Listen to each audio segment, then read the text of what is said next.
نہیں ہے اور کوئی بھی سپر اپوسل نہیں ہے. کوئی بات یہیں تک تھمتی نہیں ہے.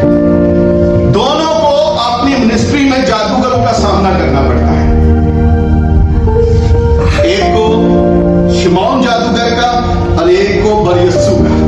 دونوں جب لنگڑے کا موعظہ کرتے ہیں تو دونوں کو مار پڑتی ہے, دونوں پرسیکیوٹ ہوتے ہیں دونوں. اور یہ اتفاقیہ نہیں ہے, ایکسیڈنٹلی نہیں ہے, بلکہ روح القدس نے بڑی خوبصورتی کے ساتھ ان کو کیا کیا ہے, نٹ کیا ہے, ووون کیا ہے ان کی خدمت میں, تاکہ ہم مل کر کیا ہو جائیں, جیو اور جنٹائل کیا ہو جائیں, ایک ہو جائیں.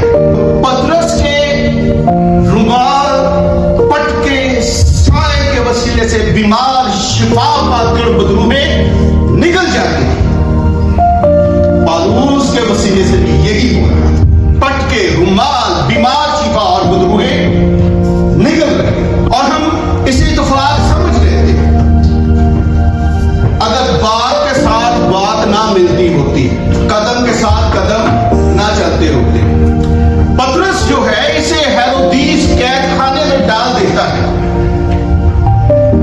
اور خدا کا فرشتہ آتا ہے, قید خانے کے دروازے کھل جاتے ہیں. قید خانے کے دروازے کھل جاتے ہیں.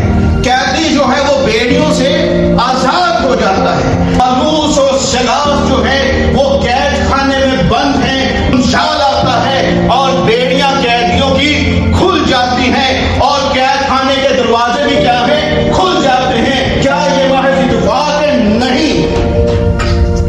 روح القدس کو پتا تھا فیوچر میں کیا ہوگا, اس لیے اس نے اپنی مینیفیسٹیشن کو دونوں کے اندر برابر رکھا, پطرس کے اندر بھی اور پالوس کے اندر بھی. مبادہ یہ نہ سمجھا جائے کہ ایک خدا نے مقرر کیا تھا اور ایک اپنی طرف سے یا کلیسیا کی طرف سے مقرر ہو گیا. نہیں, پالوس کی رسالت کلیسیا کے وسیلے سے نہیں, روح القدس کے وسیلے اور یسوع کے وسیلے جو اسے دمشق کی راہ پر نظر آیا.